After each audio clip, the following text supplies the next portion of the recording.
मेरे भाई को जिंदा आग में जला दिया गया था। 25 तारीख थी सन 2020, दिन मंगलवार था। पहले भाई के गोलियां मारी है, आग के अंदर लपटों में गिर दिया गया मेरी आंखों के सामने, और मैं दूर वाली बिल्डिंग से तीसरी मंजिल पे खड़ा देखता रह गया। मैं अपने भाई को बचा नहीं सका। मेरा घर, कारखाने सब लूट लिए गए। फिर उसके बाद उनमें आग लगा दी गई पेट्रोल डाल के सब। कोई ना पुलिस आई ना कोई बचाने आया। सिर्फ एक अभिषेक हमारे पड़ोस में था लड़का, उसके घर में हम रुके हुए थे। शाम को 7 बजे 27 तारीख को मुझे वहाँ पैर दिखाया गया। मैंने देखते ही पैर पहचान लिया, ये मेरे भाई का ही पैर है। उस पैर को लेने के चक्कर में मुझे पूरा 1 साल लग गया। मोर्चरी में रोज चक्कर काटता था। उसमें से 5 लोग मैंने जो देखी थी वहाँ भाई को जिसने गोली मारी थी, मैंने नाम दर्ज उन्हें पहचाना कोर्ट के अंदर। जज साहब हमारी बातें नहीं सुनते, जो मुलजिम है उनकी बातें सबकी सुनते हैं। मुझे इंसाफ चाहिए, मुझे पैसा नहीं चाहिए।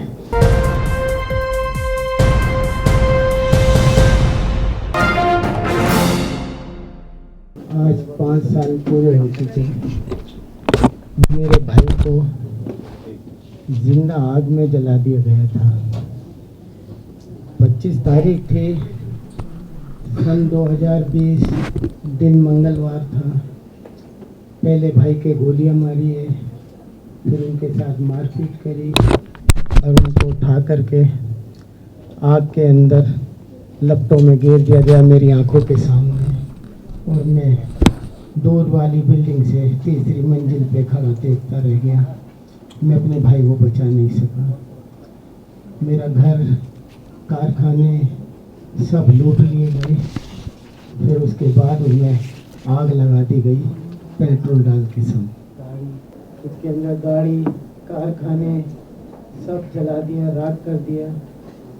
मैं वो रात को 1 बजे तिलक लगाकर, कोई ना पुलिस आई ना कोई बचाने आया। सिर्फ एक अभिषेक हमारे पड़ोस में था लड़का, उसके घर में हम रुके हुए थे। उसका आज मैं बहुत एहसान मानता हूँ। ऐसे आदमी को मैं सलाम सलूट करना चाहता हूँ जिसने हमारे सब बच्चों की, हम 9 लोग थे, हम बच्चे सहित उनको बचाया और घर के अंदर दुबका के रखा। रात को 1 बजे हमें घर से उन्हें वो मुस्तफाबाद में पहुंचवाया। उसके बाद भाई को जला दिया गया। मैंने 100 नंबर कॉल करे, किसी पुलिस ने कोई फ़ोन नहीं उठाया। 27 तारीख को 100 नंबर में फ़ोन उठाया और फ़ोन उठा के आश्वासन दिया कि हाँ हम आपकी मदद करेंगे। कोई मदद नहीं करी। उसके बाद मैं वहाँ के चुंदा लोगों के पास गया मुस्तफाबाद, तो वहाँ से कुछ लोग इकट्ठे करे। वहाँ से फिर एक निगम पार्षद थे, वो मारूफ, उनके यहाँ से पुलिस वालों के दौरे गए।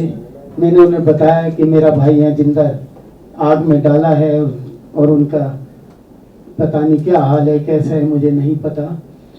तो वहाँ से फिर कुछ फोर्स गए और कुछ पुलिस वाले, थाना अध्यक्ष एक शर्मा थे, वो गए। तो उन्होंने मुझे वहाँ से फ़ोन किया। मैं नहीं गया डर के मारे कि मेरे साथ भी कुछ हो सकता था। उन्होंने कहा कि सलीम भाई तुम्हारा सिर्फ यहाँ, पहले तो पुलिस वालों ने कहा यहाँ कुछ नहीं है, यहाँ तो जला हुआ सामान है बस।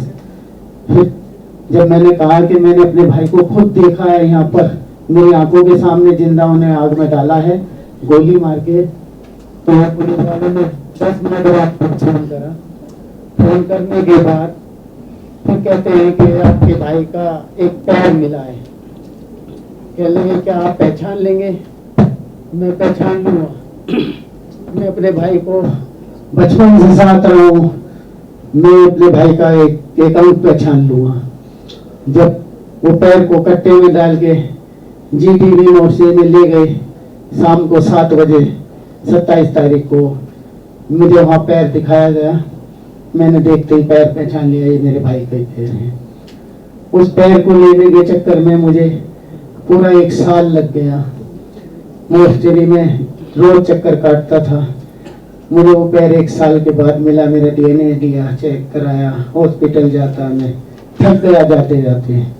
मैं मरा हो गया, मुझे शुगर हो गई, बीमारी हो गया, मैं पैदल जाया करता था, मेरे पे कोई साधन नहीं था, मुझे कोई पैसे तक मेरी जेब में नहीं थे, मैं पैदल जाता था। आज भी कंपनसेशन के लिए मैं लोगों से कहता हूँ, उसमें से 5 लोग मैंने जो देखी थी वहाँ भाई को जिसने गोली मारी थी, मैंने नाम दर्ज उन्हें पहचाना, कोर्ट के अंदर हाथ रख के पहचाना, 5 को हाथ रख के पहचाना कि ये लोग ऐसे ऐसे वहाँ कर रहे थे।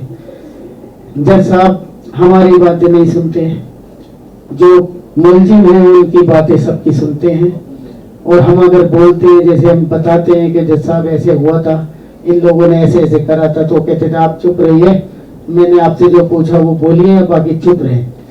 तो उनके सब लोग वकील होते थे वहाँ पर। महबूब राचा जो है हमारे को वकील बताते थे, मगर वो आज तक कभी केस में सामने नहीं आया। आज तक महबूब राचा ने सिर्फ हमें धोखा दिया है, हमारे साथ फ्रॉड किया है महबूब राचा ने। जब केस चलता था तो हमें कुछ नहीं बताते थे, हमसे कहते थे अंदर चले जाओ, हम अंदर जाते थे, हमें ये भी नहीं बताया जाता था कि आपको ऐसे कहना है, आपकी ये गवाही है, कुछ नहीं बताना उन्हें। आज मैंने महबूब राचा जी को बदल दिया, 2 साल हो गए। अब मैंने मंगला जी मैडम हैं, वो अभी फिलहाल देख रही हैं, हाई कोर्ट में उनकी जमानत दे दी है 5 की, 2 साल हो गए, वो बाहर खुला घूम रहे हैं। अब वो लोग ये कहते हैं कि हमने तो पैसे दे के बाहर आए हैं, मेरे को बदनाम करते हैं कि हम तो उसे पैसे दे के जमानत हुई है और हम कुछ दिन बाद बड़े हो जाएंगे। तो मुझे इंसाफ चाहिए, मुझे पैसा नहीं चाहिए, मुझे इंसाफ चाहिए। मेरे भाई को बहुत रहने से मारा है, मैं बर्दाश्त नहीं करूँगा। आज मैं खाने तक को परेशान हूँ, मैं किराए पे रहता हूँ, पानी का सप्लाई करके गुजारा कर रहा हूँ, अपने बच्चों को पढ़ा रहा हूँ, लिखा रहा हूँ। अभी मैंने 2 महीने से ऑपरेशन हुआ मेरा, मैंने कैसे कैसे चंदा करके ऑपरेशन कराया है। मेरे पित्ते में पथरी थी, अब मैं इस लायक नहीं हूँ। मेरे छोटे छोटे बच्चे हैं जो स्कूल जा रहे हैं, कोई फीस के लिए पैसे भी इधर उधर से करके गुजारा कर रहा हूँ।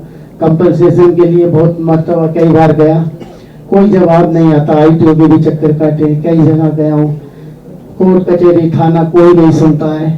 जाते हैं सिर्फ धमका करके भगा दिया जाता है, कोई सुनवाई नहीं है। के अंदर मेरा अपना खुद का मकान था, तो मैंने जज साहब से कहा कि मेरा वहाँ मकान हैगा, और उसमें किसी को आधा पहले बेचा था मेरे मदर ने, उस मकान पे उन्होंने कब्जा कर लिया। मैं मुस्ताबाद में शिबियार छोड़ के मुस्ताबाद रह रहा हूँ किराए पर।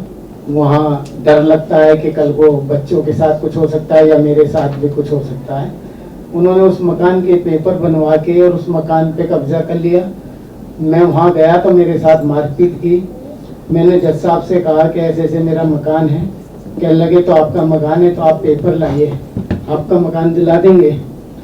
मैंने जज साहब से मैंने कहा कि पेपर तो है नहीं, ये FIR है, मेरे घर में कुछ बचा ही नहीं, सब राख हो गया जल के, मैं सिर्फ एक कपड़ों में यहाँ से गया हूँ। तो जज साहब कहते हैं ऐसे कुछ नहीं होता, अगर पेपर है तो आना, वरना यहाँ मत आना।